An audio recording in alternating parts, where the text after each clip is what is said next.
invite everyone that has any information in our community about these homicides to pay attention to the next piece of this press conference. I also invite every young man who considers himself a member of the thug life, carrying a gun, to pay attention to the next piece of this press conference. I want every family member that wants to be recognized as a survivor to come forward. And I want the family spokespersons that are speaking today to come forward. I want everyone that wants to be up here to come up here as a unified front. I want them to see what they're doing to our community. I welcome you all to come up here now. Major Bond, please come up. Don't be afraid.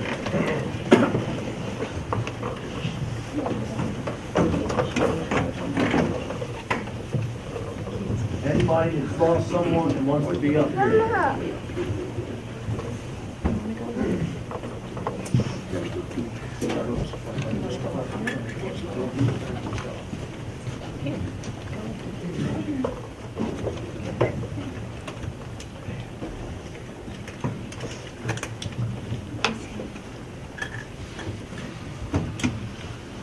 At this time, we're going to hear from Mr. and Mrs. Green to talk about their son, DeAndre. Well, this is so much harder than I thought it was going to be. But first, we would like to thank Newcastle County Police Department for what they have done above and beyond the investigation. How there were times when they even reach out to us during holidays, check up on us, call to see how we're doing, and to let us know that they're still working this case. And our family wants to take that time out to thank you for that. On December 29th, 2013, our son DeAndre was murdered at Brookside Community Center in Newark. It was an end of year party for high school kids. There were 100 people there. He was an innocent bystander, and he was a good child. And I'm not just saying that as a cliche. DeAndre got good grades in school, played sports, and had big dreams. He helped out in his community the best way he knew how, and had an awesome job working at Desserts by Dana on the weekends. Being the oldest of 10 grandchildren, 10 boys, he was a positive influence to his younger brothers, cousins, and friends. He was never in any trouble. We never realized the impact that he had on people. There was over 2,000 people at his funeral, and it was mostly young people. People that looked up to him because of the teachings that his mom and I instilled in him. And he was gunned down so viciously doing the thing he loves to do the most, which was dance. Till this day, no one can be charged with his murder. Not because of law enforcement, not because of the Attorney General's office, but because of the community that will not speak up. This no snitch street policy is just perpetuating the killings because these shooters are not being held accountable for their actions. We all know, all of us that have kids, we know when they do wrong and they're not held accountable for what they did, if they don't realize what they're doing wrong, they're going to continue to do it. They need to be held responsible for this. My family and I, me, my wife, and his two younger brothers that he left behind, the ages of 13 and 10, we are pleading with you to speak up for our son and make the killer pay for what they did. If you say nothing, you are just as responsible for our son's death as they are. You know, unfortunately, not speaking up, it will allow that individual to keep doing what he or she is doing. And maybe next time, it will be you. It will be you standing here where I'm standing right now, pleading for someone to speak up on behalf of your lost loved one. I would not wish on my worst enemy the pain and the torment that we deal with day in and day out. It's a pain that is immeasurable because it's just not fair. It is so unfair. That was our son. That was our baby. No matter how much right we did as parents, no matter how much right he did as a child, he was still a product of the street violence. So no one is exempt. Black, white, green, yellow, blue, it doesn't matter. We all need to come together because no one is exempt. So we need to come together and fight. Please, please give us closure so we may begin to move forward and grieve properly.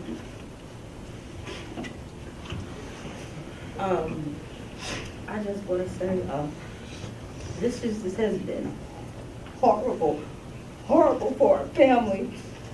You know, we were in the process of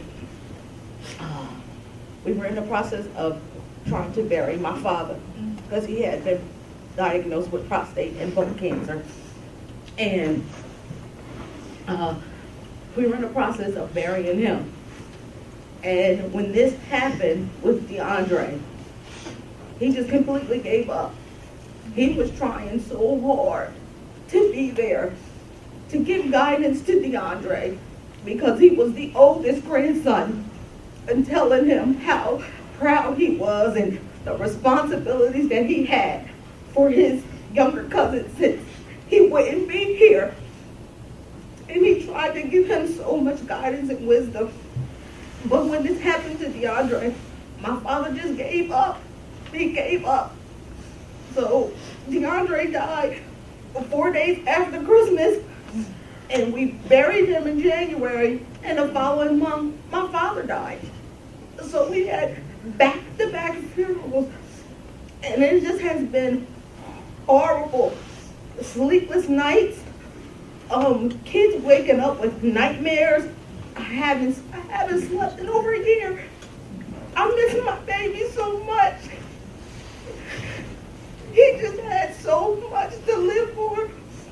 He wanted to play baseball, and he was going to do it. He was going to be my baseball player. He wanted to be a choreographer. He loved to dance. Oh, he loved to dance. Oh gosh, it just has been a horrible, horrible time. It has just put our family in just a horrible state. My kids, I still look for DeAndre to walk through the door. Every night, I go into his room.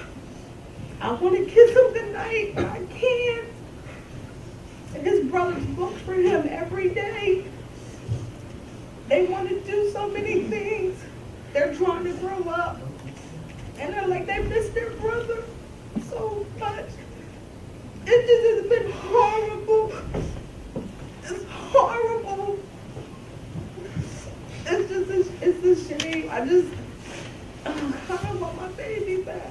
I just want my baby back. And it was senseless. We still don't know who did it and why they took my baby away.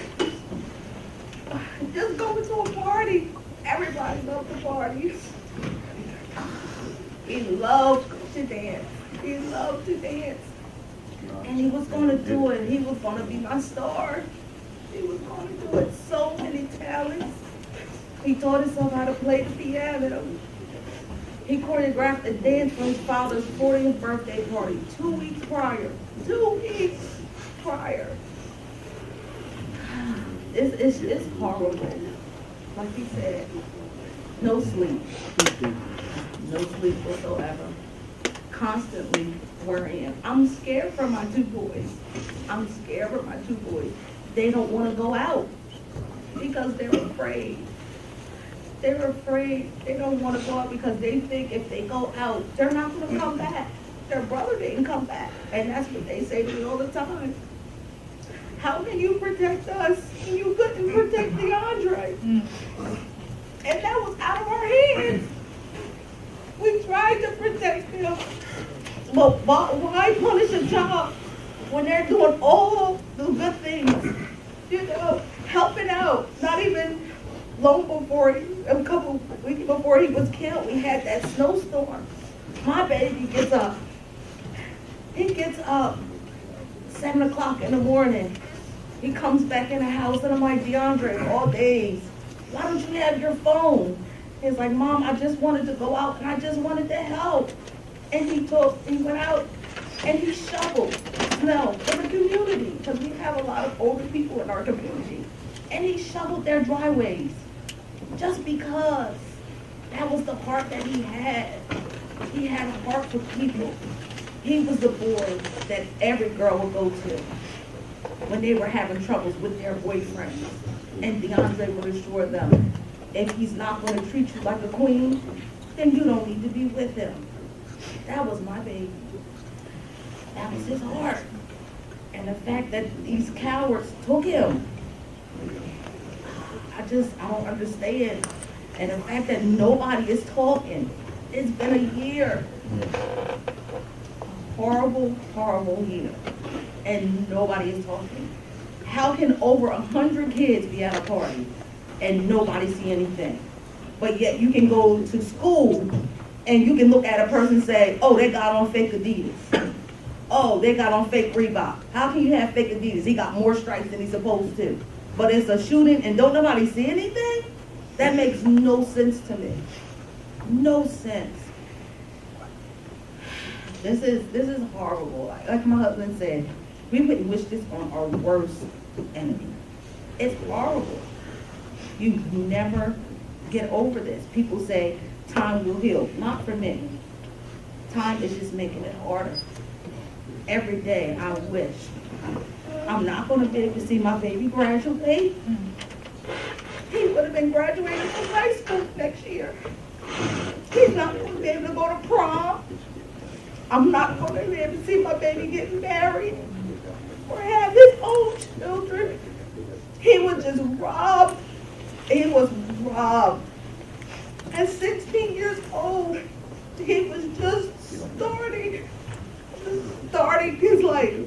And it got ripped away from him for what?